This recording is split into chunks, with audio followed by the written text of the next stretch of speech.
Hello students, कैसे हैं आप लोग। स्वागत है आप सभी का फंडामेंटल के यूट्यूब प्लेटफॉर्म पे। मैं मयंक पारिक, आपका टीचर, आपका मेंटर, आपका दोस्त। लेक्चर सीरीज चल रहा है मोल कॉन्सेप्ट की लेक्चर सीरीज का लेक्चर नंबर 6 यानी कि फाइनल लेक्चर। ठीक है, 11th क्लास के अकॉर्डिंग। ऐसा नहीं है कि पूरा मोल कॉन्सेप्ट कंप्लीट हो गया है। अगर आप 11th क्लास का मोल कॉन्सेप्ट देखेंगे आपकी बुक के अकॉर्डिंग वो यहाँ तक है। ठीक है, कंसंट्रेशन टर्म्स, इक्विवेलेंसी कॉन्सेप्ट्स को हम लेटर ऑन डिस्कस करेंगे। कैसे, हम उसको रेडॉक्स में डिस्कस करने वाले कंसंट्रेशन टर्म्स को। ठीक है, तो जब रेडॉक्स पढ़ाऊंगा मैं सीक्वेंस में, तब उसके अंदर रेडॉक्स में डिस्कस करेंगे। आज का ये फाइनल लेक्चर है। आज मैं आपको सिखाऊंगा कि what is limiting reactant, what is limiting reagent. ठीक है, और उनको कैसे डिस्कस करते हैं, मतलब लिमिटिंग रिएजेंट क्या होता है और उसका पूरे इक्वेशन पर, प्रोडक्शन पर, प्रोडक्ट के, है ना, और कंजप्शन ऑफ रिएक्टेंट पर जो रिमेनिंग रिएक्टेंट्स होते हैं उन पर क्या फ़र्क पड़ता है। वीडियो को शुरू करने से पहले like, comment, share, subscribe, 4 important बातें हैं जो बता दूं आपको मैं। वीडियो के नीचे कमेंट जरूर करना है। देखने के बाद अगर वीडियो पसंद आता है, आपके सजेशन हमारे लिए बहुत इंपॉर्टेंट है। बहुत सारे लोग बहुत अच्छे कमेंट करते हैं जिनको देख के बहुत खुशी होती है। क्यों? क्योंकि इतनी सारी मेहनत करने के बाद एक अच्छा कमेंट तो बनता है। ठीक है, शेयर, लाइक, कमेंट और सब्सक्राइब, ये 4 इंपॉर्टेंट चीज़ें हैं। और अगर टेस्ट सीरीज को ज्वाइन करना है तो फंडामेंथल की वेबसाइट है ऑफिशियल fundamental.com, वहाँ चले जाओ, वहाँ पर जाकर आपको पूरी डिटेल मिल जाएगी। ठीक है, तो चलो शुरू करते हैं आज का lecture number 6, limiting reagent. Limiting reagent क्या होता है, इसकी इक्वेशन को समझने से पहले एक एग्जाम्पल आपको देता हूँ मैं, कि अगर आपके पास एक रिएक्शन में 2 रिएक्टेंट हो या 2 से ज़्यादा हो, कम से कम 2 तो हो। अब ये डिसाइड आप कैसे कर सकते हो कि किस रिएक्टेंट का रोल इंपॉर्टेंट है, कौन पहले कंज्यूम हो जाएगा, कौन बाद में कंज्यूम हो जाएगा। ठीक है, प्रोडक्ट फॉर्मेशन में कौन से रिएक्टेंट का कंट्रीब्यूशन होगा, या ये बोल सकते हैं कि किसके बेसिस पर हम रिएक्शन के कंप्लीशन को समझ सकते हैं। एग्जाम्पल के लिए ध्यान से देखिएगा, ये वो सीरीज है जो लास्ट टाइम आपको समझाया था मैंने कि भाई हम 3-2 बेसिस में डिस्कस करते हैं। सिंगल रिएक्टेंट जो हमने लास्ट लेक्चर में समझ लिया, मल्टीपल रिएक्टेंट में लिमिटिंग रिएजेंट की बात करी जाती है। किसकी बात की जाती है? लिमिटिंग रिएजेंट की। अगर रिएजेंट आपका लिमिटिंग पता लग जाए तो आप रिएक्शन को सॉल्व कर सकते हो, उस केस में अगर आपके पास मल्टीपल रिएक्टेंट गिवन हो तो। एग्जाम्पल देखिएगा, ए, बी, सी और डी इक्वेशन को बैलेंस किया गया है हाइपोथेटिकली। ठीक है, हमने यहां पर जो कोफिशिएंट्स लिए हैं 1, 1, 2 और 2, हाइपोथेटिकल कॉन्सेप्ट है। ठीक है, अब गिवन है कि इसके ए के 3 मोल हैं और बी के 9 मोल गिवन है। सी आपका प्रोडक्ट है, डी आपका प्रोडक्ट है। ठीक है, अब आपको प्रोडक्ट बनाना है और आपके पास गिवन है रिएक्टेंट, तो रिएक्टेंट से बनाना है प्रोडक्ट। ठीक है, सुनते जाइएगा। लिमिटिंग रिएजेंट क्या होता है, एलआर क्या होता है? तो वो रिएक्टेंट जो रिएक्शन में कंप्लीटली कंज्यूम हो जाता है, खत्म हो जाता है, इस्तेमाल हो जाता है, उसको लिमिटिंग रिएक्टेंट कहते हैं, उसको लिमिटिंग रिएजेंट कहते हैं। ठीक है, वो रिएक्टेंट ए और बी में से लिमिटिंग रिएजेंट उसको कहा जाएगा जो रिएक्शन के एंड में खत्म हो जाए, या उल्टा कहूं या ज्यादा अच्छे तरीके से कहूं तो जिसके कंज्यूम हो जाने पर रिएक्शन रुक जाएगी। ए और बी दोनों के दोनों रिएक्टेंट है। उन दोनों रिएक्टेंट में से कौन से रिएक्टेंट के कंप्लीट कंजप्शन पर हमारी रिएक्शन स्टॉप करती है, ये हमें डिसाइड करना है। ठीक है, और वही जो आप फाइंड आउट करते हो उसी को आप लिमिटिंग रिएजेंट कहते हो। तो लिमिटिंग रिएजेंट न्यूमेरिकल्स कैसे सॉल्व करने हैं ये आप डिस्कस कर रहे हैं। ठीक है, अब ए और बी आपके सामने गिवन है। ए और बी मोल्स आपको पता है, हो सकता है मोल्स नहीं दिए हों, किसी ने आपको वॉल्यूम दे दिया हो। ठीक है, मतलब मैं इसको इस तरह लिख सकता हूं, 3 लीटर और 9 litre, that means 3 litre and 9 litre volume given है। वॉल्यूम की टर्म में भी सॉल्व करते हैं, मोल की टर्म में भी सॉल्व कर सकते हैं, किलो मोल की टर्म में भी सॉल्व कर सकते हैं। ठीक है, तो जो कॉफिशिएंट गिवन होता है, क्या जो कॉफिशिएंट गिवन होता है उस कॉफिशिएंट से आप डिवाइड कर दो। 1 यहां पे लिख दिया मैंने, 2 लीटर में दिया है तब भी डिवाइड कर दो, 1 और यहाँ लिख दो 2। तो 3 डिवाइड बाई 1 करा तो यहाँ पर आ गया 3, 2/2 9/2 करा तो यहाँ आ गया 4.5 और यहाँ 3। ठीक है, ऐसे ही यहाँ पर भी 3 और यहाँ पर आ गया 4.5। समझ में आ रहा है? ठीक है, तो ये हो गया रिएक्टेंट। अब रेशो को कंपेयर करो डिवाइड करने के बाद। 3 और 4.5 में आपको समझ में आएगा, सॉल्व किया मैंने इसको, तो 3 और 4 में समझ में आएगा आपको कि 3 ऑब्वियस सी बात है छोटा नंबर है 4.5 से, तो जो नंबर छोटा होता है डिवाइड करने के बाद वो आपका एलआर होता है। क्या होता है? लिमिटिंग रिएजेंट होता है। क्या होता है? एलआर होता है। अब अच्छे से इसको लिखा गया है, उसको एंजॉय करते हैं। ठीक है, लिखा हुआ गया कैसे देखिएगा। सबसे पहले देख पा रहे हैं आप लोग अच्छे से? मैं इधर आगे खड़ा हो जाता हूं ताकि आपको व्यू ब्लॉक ना हो। कि A + 2B से CO2D 3 mole 9 mole 1 2 1 2 is the stoichiometric coefficient. Limiting reactant निकालना है तो हमको सिर्फ इनकी जरूरत होती है, रिएक्टेंट की जरूरत होती है। ठीक है, 3 - 3 0 मोल, 9 - 6 3 मोल, 3 मोल 6 मोल। अभी हमें कैसे पता लगा? हम ये बोल सकते हैं कि 3 मोल के लिए अगर रेशो की बात की जाए तो 1 मोल के लिए 2 मोल लगता है, 1 मोल के लिए 2 मोल लगता है। तो 3 मोल के लिए कितना लगेगा? 6 मोल। 6 मोल काम में आ गया तो बचा कितना? 3 मोल। तो ये रिमेनिंग पार्ट जो है ये बचा रहेगा रिएक्शन में, कंप्लीट कंज्यूम नहीं होगा। इधर 3 बन जाएगा, इधर 6 बन जाएगा मल्टीप्लाई करने के बाद। तो जो बच गया वो नहीं, जो कंज्यूम हो गया कंप्लीट वो एलआर होता है। और अब हर बार आप कैलकुलेट करो सर ऐसे तो मुश्किल लगती है थोड़ी सी। आसान तरीका क्या है बता चुका हूं। आप मोल को डिवाइड कर दो उसके कोएफिशिएंट से, आपको मिलेगा 4.5, यहां मिलेगा आपको 3। तो 3 और 4.5 में समझ में आ रहा है 3 स्मॉलर नंबर है, तो जो नंबर छोटा है वही नंबर हमारा एलआर बन जाता है। ये कहना चाह रहा हूं मैं, समझ में आ रहा है?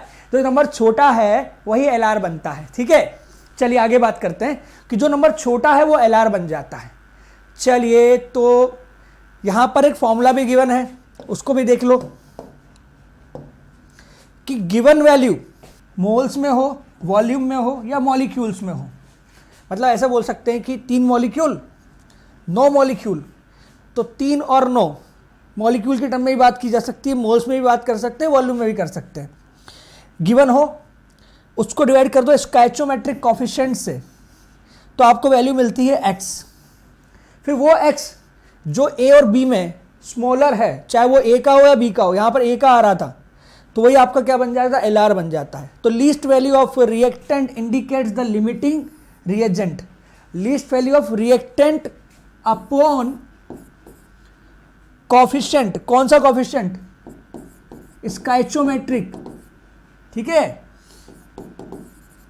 स्टोइचियोमेट्रिक कोएफिशिएंट का जो लीस्ट वैल्यू होता है वो इंडिकेट करता है कि आप एलआर से डील कर रहे हैं। तो तरीका क्या है? आप मोल्स, वॉल्यूम या आपको दिया हो मॉलिक्यूल, नंबर ऑफ मॉलिक्यूल्स, उसको लो, डिवाइड कर दो कोएफिशिएंट से, वैल्यू निकालो। वैल्यू में जो छोटा वैल्यू आ जाता है वो आपका एलआर होता है। ठीक है, तो ये तरीका हो गया एलआर निकालने का। अब आपका एलआर डिसाइड करेगा कि आपकी रिएक्शन को किस तरफ ड्राइव करना है, कितना लेके जाना है और कहां रुक जाना है, और बाद में जो बचेगा वो कितना बचेगा। ठीक है, एलआर डिसाइड करेगा। जितना एलआर है उतना ये यूज करेगा, उसके रेशो में यूज करेगा और बाकी बच जाएगा। ठीक है, कभी कभी हो सकता है ये पॉसिबिलिटी हो कि दोनों का रेशो इक्वल आ जाए तो दोनों एलआर होंगे, दोनों कंप्लीट कंज्यूम हो जाएंगे। नहीं, और हो सकता है कि 1 2 शायद 3 भी हो, तो 3 में कंपेयर कर लो। ठीक है, तो एलआर निकालने के बाद रिएक्शन को कैसे यूज करते हैं, सॉल्व कैसे करते हैं, जब आपके पास नंबर ऑफ रिएक्टेंट 2 हों या 2 से ज़्यादा हों। एग्जाम्पल देखिएगा, A दिया है, 2B दिया है, P बन रहा है। एक आर्बिट्रेरी रिएक्शन है जिसमें हमने कोएफिशिएंट को हमने हमारे मन से लिखा है, मतलब यहाँ पे लिखा है 1, वहाँ 2 और वहाँ पे लिखा है 1। अब देखो 1 के हिसाब से डिवाइड कर दूँ, यहाँ 9 के हिसाब से 2 कर दूँ, तो ये भी 4.5 और ये 3। ठीक है, कुछ चेंज हुआ क्या? नहीं हुआ। इसका मतलब क्या हो गया, इसका मतलब हमारा LR कौन सा हो गया, ए हो गया। Least value of reactant upon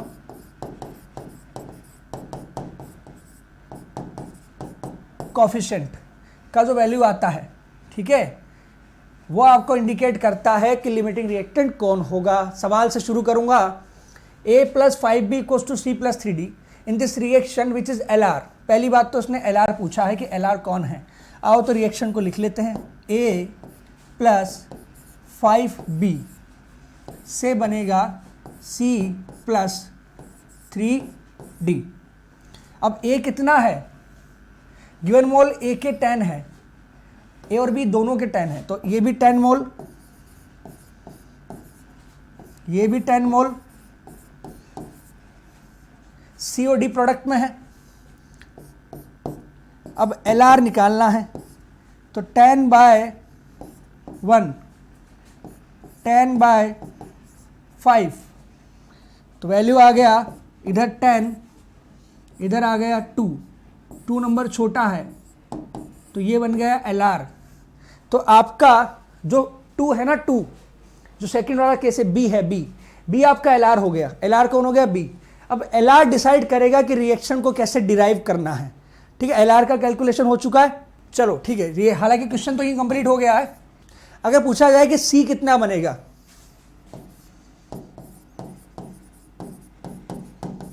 formation of C and D किसमें, इन मोल्स, अगर पूछा जाए आपसे तो कैसे सॉल्व करना है। A को भूल जाओ, B पे कॉन्सेंट्रेट करो। B के लिए क्या लिखा है कि 5 मोल्स B, 1 मोल C और 3 मोल्स D। तो पहले मैं इन दोनों को ट्रीट कर लेता हूं, फिर इन दोनों को कर लूंगा। मिलाना LR के साथ ही है। B के साथ C लिया तो मैं क्या बोल सकता हूं कि अगर 5 के लिए 1 है तो 1 के लिए 1/5 है, तो B के मोल कितने हमारे पास, 10 है, तो 1/5 × 10, यहां से आ गया 2 मोल्स, ठीक है। नेक्स्ट कैलकुलेशन, B के साथ D का क्या बोलूंगा, अगर 5 के लिए 3 है तो 1 के लिए 3/5 है, तो 10 मोल के लिए 3/5 × 10,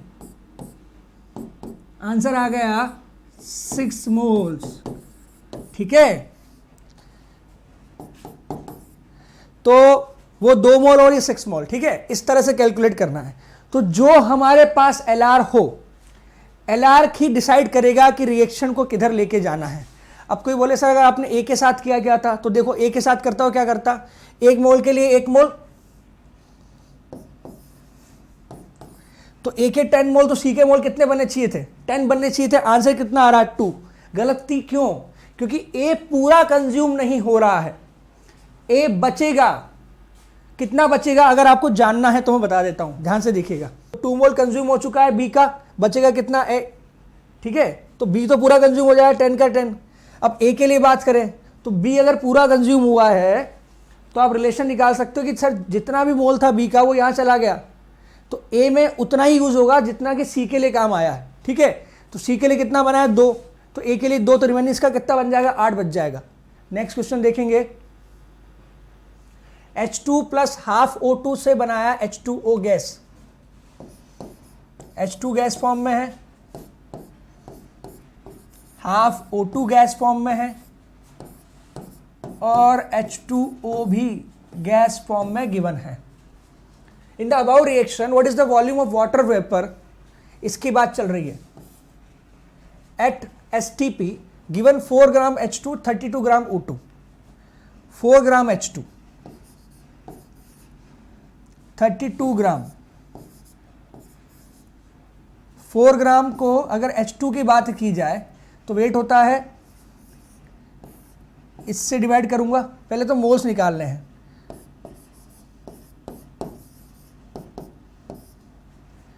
और 32 की बात की जाए ऑक्सीजन कितना होता है, खुद 32 होता है,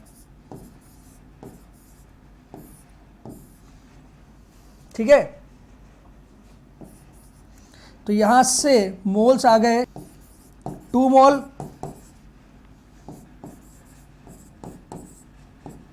1 मोल, 2 मोल 1 मोल, ठीक है। इसकी बात अभी नहीं कर रहे, अभी तक यहां तक रिएक्शन पहुंची है।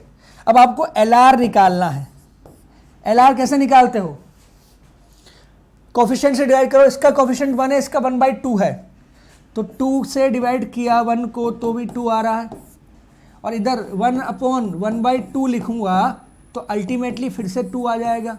तो ये भी 2 और ये वाला भी 2, इसका मतलब both H2 and O2 are LR, H2 और O2 दोनों क्या है, LR है। यहां से ये बात प्रूव हो गई, ठीक है, समझ में आ रहा है। तो अब दोनों LR हैं, अब हमसे पूछा गया H2 वेपर कितना बनेगा, सॉल्व कर लो, किसी को भी ले सकते हो कि फर्क नहीं पड़ता। सिंपल वाले में ले लेता हूं मैं, H2 के साथ H2O का रिलेशन लेता हूं। कैसे, देखो कोफिशिएंट 1 है और उधर ही 1 है, इक्वेशन हमने बैलेंस कर रखी है पूरी। तो 1 मोल H2 गैस से 1 मोल H2O गैस, मतलब वेपर फॉर्म में बन रहा है। 1 मोल के लिए 1 मोल, तो अगर इसके मोल कितने 2 हैं, तो 2 मोल के लिए कितना,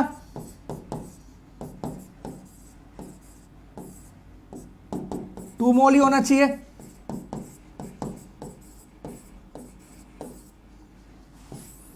समझ में आ रहा है, 1 मोल के लिए 1 मोल, 2 मोल के लिए 2 मोल, समझ में आ रहा है। इस हिसाब से H2O के 2 मोल बनेंगे तो क्या बनेगा, 2 मल्टीप्लाई, पूछा गया वॉल्यूम, 1 मोल में वॉल्यूम होता है 22.4 लीटर, 2 मोल में कितना होगा, 22.4 मल्टीप्लाई कर दो 2 से 44.8 लीटर, ये वॉल्यूम आ चुका है आपका। ये वॉल्यूम किसका है, H2O का है। समझ में आ गया, ठीक है। तो ये आपकी कहानी है इसकी कि इसको कैसे सॉल्व करना है। LR अगर दोनों है तो दोनों में से किसी के साथ भी रिएक्शन, मतलब किसी को भी आप कॉम्बिनेशन में ले सकते हो, नहीं तो जो LR है उसी के बेसिस पर कैलकुलेशन चलेगा। एक नेक्स्ट क्वेश्चन है, उम्मीद कर रहा हूँ आपको समझ में आ रहा होगा। भाई वीडियो को देखने के बाद लाइक जरूर कर दिया करो, कमेंट सेक्शन में कमेंट लिख दिया करो। अच्छा, अगर कोई आपका गाइडलाइन है कि सर कोई अगर आपका सजेशन है तो वो बताओ भाई, सर ये भी कर सकते हो, वो भी कर सकते हो, ऐसे वैसे जो भी आपको लगता है बता सकते हो, ठीक है। एकदम खुल के बात कर सकते हो आप। अगर आपको कुछ पर्सनल क्वेरीज है तो आप मेल करो support@fundamenthol.com पे, आपको रिप्लाई मिलेगा डेफिनेटली। मैं कमेंट पे रिप्लाई तो कर ही देता हूँ, वहाँ भी जरूर करूँगा, लेकिन कमेंट तो करो तब तो बातचीत होगी, ठीक है। तो जिनको भी डाउट हो कमेंट में लिखा करो। और टेलीग्राम चैनल दिया हुआ है, उसको जाके क्या करो, सब्सक्राइब कर लो। चैनल दिया टेलीग्राम, सब्सक्राइब कर लो उसको अच्छे से, ठीक है। उससे फ़ायदा क्या होगा, अरे जो वीडियो आने वाले होंगे उनका पता चलता रहेगा आपको, ठीक है। इसके बाद 100 ml N2, 100 ml H2 mix करा दोनों को, find out produce volume NH3। चलो, N2 गैस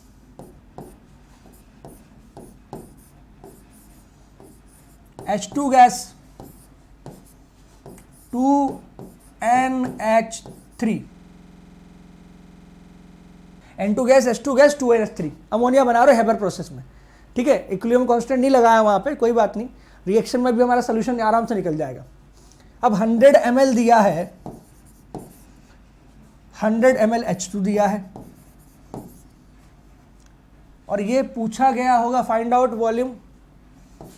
तो वॉल्यूम हमसे पूछा है NH3 का। मैंने आपको क्या कहा था कि LR का कॉन्सेप्ट मोल में भी एप्लीकेबल है, वॉल्यूम के टर्म में भी एप्लीकेबल है। तो ऐसा नहीं कि आप इसको पहले मोल्स से में लेके आओ फिर आप सॉल्व करो, नहीं। LR निकालना है ना, 100/1 N2 + 3H2 बैलेंस हो गया अपॉन 3। तो अगर ये 100 ठीक है।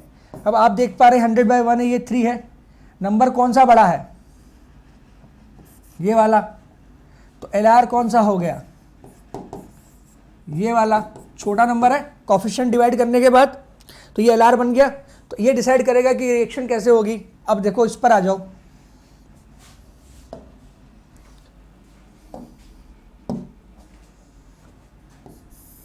इन दोनों को डील कर लेते हैं कि 3 वॉल्यूम के लिए चाहिए 2 वॉल्यूम, ऐसे लिख रहा हूं। 3 वॉल्यूम के लिए 2 वॉल्यूम चाहिए, 1 वॉल्यूम के लिए 2/3 वॉल्यूम चाहिए।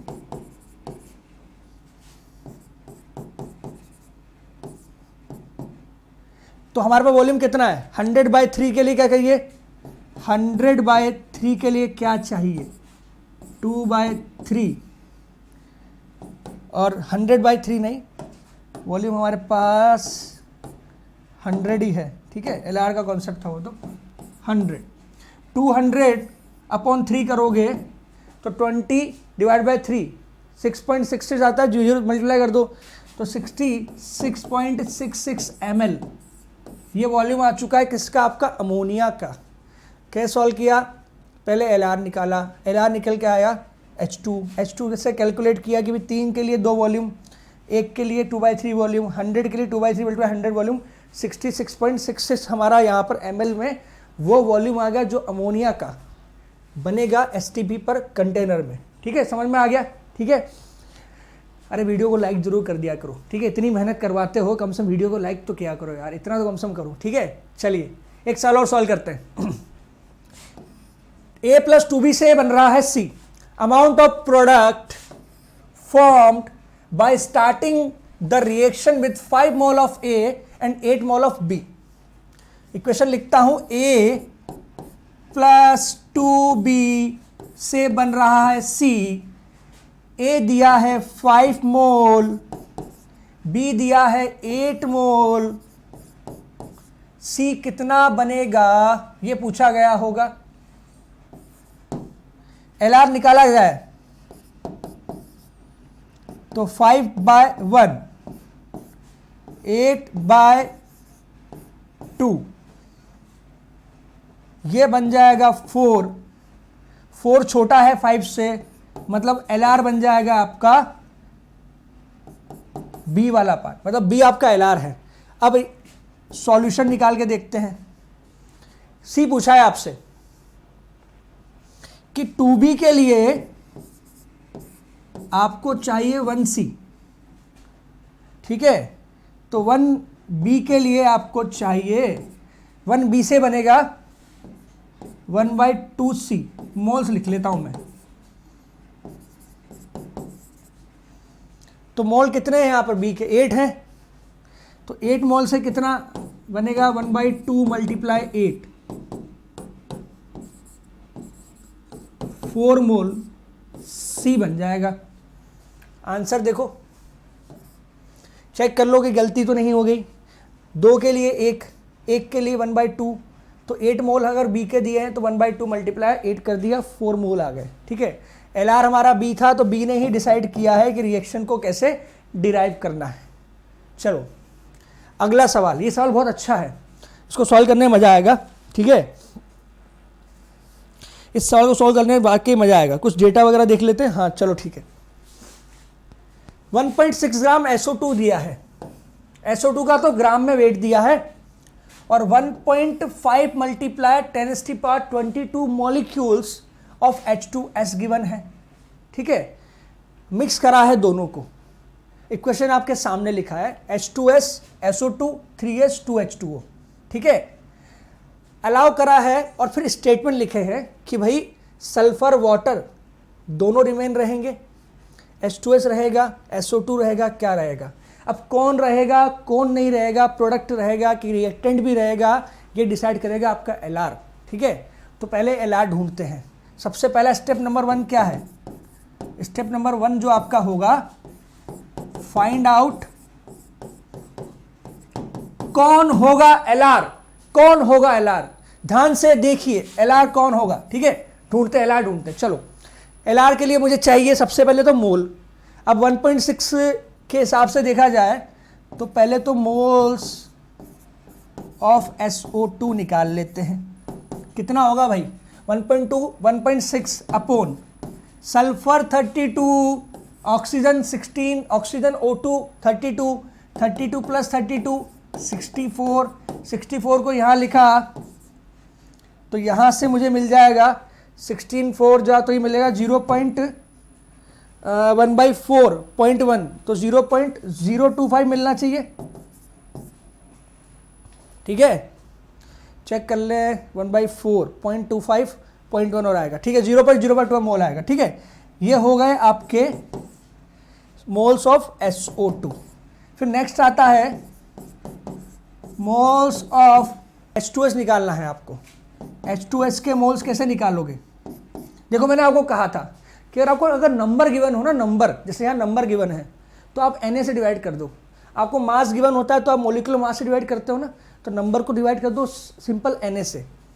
1.5 मल्टीप्लाई 10⁻22 अपॉन 6.023 10⁻23, ये कटा, ऊपर आ गया 10⁻−1, नीचे वाला ऊपर चला गया 1.5 और नीचे 6.023, तो इसको हम काट सकते हैं 3 से 0.5 टाइम ऊपर और नीचे 2, 0.5 डिवाइड बाय 2 करा तो 0.25 आ गया, तो 0.25 फिर मल्टीप्लाई किया 10⁻−1 तो 0.025 आ गया। क्या बोलते हो? तो वैल्यू तो 0.025 आ रही है दोनों की। ठीक है, वैल्यू तो करेक्ट आ गई। चलो अब इसके बाद तो मैं लिख देता हूं कि H2S के मोल 0.025, SO2 के मोल भी 0.025। अब LR की अगर कैलकुलेशन करो तो H2S का कोफिशिएंट कितना है? 2 दिया है, डिवाइड कर दो 0.025 तो इसके बन जाएगा 0.0125। SO2 का कोफिशिएंट 1 है तो ये बन गया 0.025। अब नंबर आप देख लो कौन सा बड़ा है? नंबर बड़ा है ये वाला, SO2 वाला। इसका मतलब LR कौन सा हो गया? H2S आपका LR होगा। H2S क्या होगा आपका? LR। अब LR will be consumed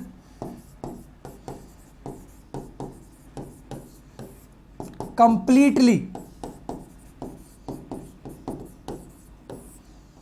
LR पूरा कंज्यूम होगा, बचेगा कौन? SO2। SO2 LR नहीं है, तो ऑप्शन देखिए, पहला ऑप्शन देखिए, ओनली सल्फर और H2O रिमेन, नहीं सल्फर H2O तो रहेंगे, लेकिन साथ में SO2 भी है, तो पहला ऑप्शन गलत। H2S विल रिमेन एक्सेस में, नहीं, वो LR है, वो खत्म हो जाएगा। SO2 will remain in excess. Answer is 3। ठीक है, पढ़ लो ठीक से, अच्छे से देख लो। ओके, आगे बढ़ जाते हैं। Assertion, the mass of product form in the reaction depend upon the limiting reactant. पहला reason, limiting reactant reacts completely in the reaction. पहला बात बोल रहा है कि जो प्रोडक्ट का मास होता है, जो रिएक्शन में बनता है, प्रोडक्ट का मास जो रिएक्शन में बनता है, depends upon limiting reactant, limiting reagent पे डिपेंड करता है। लिमिटिंग रिएजेंट का मतलब क्या हो गया? LR। तो LR पर करता है बिल्कुल, क्योंकि LR ही डिसाइड करता है, क्योंकि LR ही तो खत्म होता है पूरी तरह। तो LR जो पूरा कंज्यूम हो रहा है ना, जो अपना सेक्रीफाई कर रहा है, वही डिसाइड करेगा रिएक्शन के प्रोडक्ट्स कितने कितने बनने वाले हैं। पहली बात सही है। फिर बोल रहा है limiting reactant reacts completely in the reaction, तो ये बात भी सही है। ठीक है, अब देखो लिमिटिंग रिएजेंट बोलते हैं क्या रिएक्टेंट बोलते हैं? देखो ऑर्गेनिक केमिस्ट्री के हिसाब से दोनों चीज़ों में डिफरेंस नहीं है, मैं बता दूं क्यों। रिएक्टेंट तो रिएक्ट करते हैं, ठीक है, रिएक्टेंट वो होते हैं जो रिएक्ट करते हैं। रिएजेंट क्या होते हैं?